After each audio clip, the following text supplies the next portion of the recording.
konsultan pajak, pemeriksa pajak, pernah nggak ditawarin, tolong dong kurangin pajak, nanti ada ongkosnya, all in, ada fee-nya, pernah nggak? Jadi all in fee-nya itu bukan ke konsultan, tapi konsultan diminta. Jadi saya diminta oleh wajib pajak, tolong dong ngomong ke petugas pajak, tolong segini gitu ya. Nah, kalau kayak gitu, ya sering kali saya menggunakan pendekatan gini. Sebenarnya menolak, tapi kan kita harus berhadapan dengan klien. Pak, menentukan angka berapa yang harus dibayar, termasuk tadi all in itu sesuatu yang lazim ya, kata-kata lazim kalau di dalam negosiasi kong kali kong. Tanpa sekali lagi pengecualian fee kan? Iya, All kalau in all in boleh. itu all in itu biasanya kalau udah ngomong all in sudah termasuk imbalan ke oknum petugas pajak dan kas negara.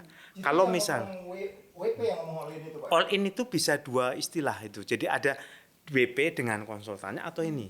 Biasanya gini, misalkan ya, 1 miliar, Pak jangan segitu dong. Oke, nego. Yaudah, 500 all in. Nanti petugas pajaknya, oknum petugas pajak lah ya, bisa mengatur 100 bisa ke kas negara, 400-nya diembat. Atau bisa 400, 100-nya nih. Itu tergantung karena all in. Sepenuhnya diserahkan kepada petugas pajak.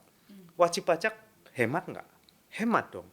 Dari 1 miliar cukup bayar 500. Hemat kan? Kemudian selesai di pemeriksaan gitu. Jadi ketika saya diminta, saya pernah ya diminta, bahkan manajer saya juga, Pak Pri masih mau, Pak Pri ini nggak karakternya gimana? Ya saya udah ngomong dari awal kita nggak, kantor saya nggak. Nah, ketika di sini terus saya mikir juga, akhirnya saya langsung terus terang ke oknum tugas pajak. Pak, saya diminta oleh wajib pajak untuk ngasih tahu kayak gini. Tapi selanjutnya jangan ke saya nggak punya kewenangan untuk mengambil keputusan. Yang punya anggaran bukan saya. Wajib pajak, selesai. Tetap ngomong kan, tapi setelah itu nggak dilibatkan. Terus terang, solusi terakhir bagi wajib pajak ketika mentok dan aturannya memang kuat, itu ya cara menghemat pajaknya dengan cara ya tinggal pilih legal atau ilegal. Ilegal dengan ini. Legal pun nanti ada dua juga. Legal menghemat pajak dengan cara legal itu tax planning. Oke. Ya. Tax planning memang dikasih fasilitas. Contoh, mereka yang misalkan mendapatkan fasilitas insentif pajak ditanggung pemerintah, yang jualan mobil listrik, kendaraan listrik, dimanfaatin. Itu. Atau yang sekarang nih, dapat PPh ditanggung pemerintah, dimanfaatin. Itu cara menghemat pajak dengan model tax planning. Legal sesuai aturan. Ada legal tidak sesuai aturan, tetapi cari celah. Itulah yang kita kenal dan itu yang sering jadi momok di teman-teman kantor pajak di Indonesia maupun dunia. Bentuknya adalah tax avoidance, penghindaran pajak, atau aggressive tax planning. Kondisinya begini, aturannya memunculkan tadi perbedaan cara pandang, ya perbedaan cara pandang. Nah di situ kalau kita tahu ada celahnya, makanya ada istilah tax loophole. Loophole itu kalau tali diikat pasti ada celahnya. Loophole, hole lubang, loop tali. Kalau diikat kayak gini, kayak misalkan kita lihat kabel itu diikat kan masih ada celahnya. Di situ peraturan nggak pernah akan sempurna, Mbak. Pasti ada celah. Di situ konsultan tahu. Nah, disitulah konsultan bermain ketika terjadi ketika muncul tax loophole dimanfaatkan oleh wajib pajak. BUMN pun melakukan itu loh, karena saya mendampingi juga. Gimana caranya Pak? Saya kemarin baru rapat dengan BUMN juga, Pak. Gimana? Kami mau bertransaksi kayak gini. Tolong Pak hemat pajak. Bapak kan tahu aturannya. Aturan ada celahnya. Nanti tidak mustahil celah itu akan memunculkan beda. Pak, menurut saya nggak bisa. Oh, menurut saya bisa. Oh, kalau gitu diperiksa. Kasus yang sudah ingkrah, saya sebut ini perusahaan BUMN, perusahaan gas. Saya udah ngomong, itu gas bumi, itu memang dulu tidak terutang. Tetapi cara pandangnya beda, Mbak. Karena bahasa hukumnya di pasal 4A ayat 2 Undang-Undang PPN, saya hafal betul karena sering nangani gitu ya. gas bumi yang diambil langsung dari sumbernya.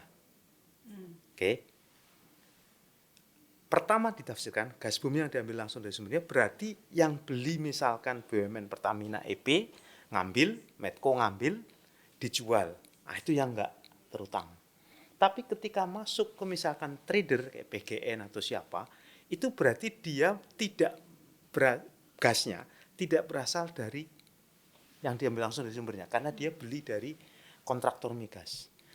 Penafsiran kedua, saya langsung lihat bagaimana teman-teman DJP, BKF dulu ya, itu menafsirkan gas bumi yang diambil langsung dari sumbernya itu ya gas bumi ini. Ya, gas mentah ada C1, C2, C3, C4. Dulu belajar apa, Mbak? Biologi, ini kimia. Ada metana, etana, butana, propana. Enggak, ini guyonan. Itu gas bumi. Ada ya metana, etana, butana, propana itu dijual. Ya, ketika dijual dimanapun itu ketika masih gas bumi itu berarti bukan objek PPN. Nah, ini contoh undang-undang yang memang menimbulkan tafsir ganda. Oke. Nah, kalau udah kayak gini muncul sengketa pajak sampai Mahkamah Agung. Hakim berbeda, Mbak. Hakim berbeda, hakim Mahkamah Agung berbeda. Yang satu mengatakan gas bumi terutang, yang satu enggak. Kemudian SDM minta jualan gas bumi itu, ini sudah inkrah ya. Ada jualan gas bumi itu ada dolar, ada rupiah, dianggap beda. Karena yang rupiah tol fee, yang satu padahal itu satu paket. Ditafsirkan oleh petugas pajak itu beda. Tol fee-nya terutang PPN, gas bumi yang dolar enggak.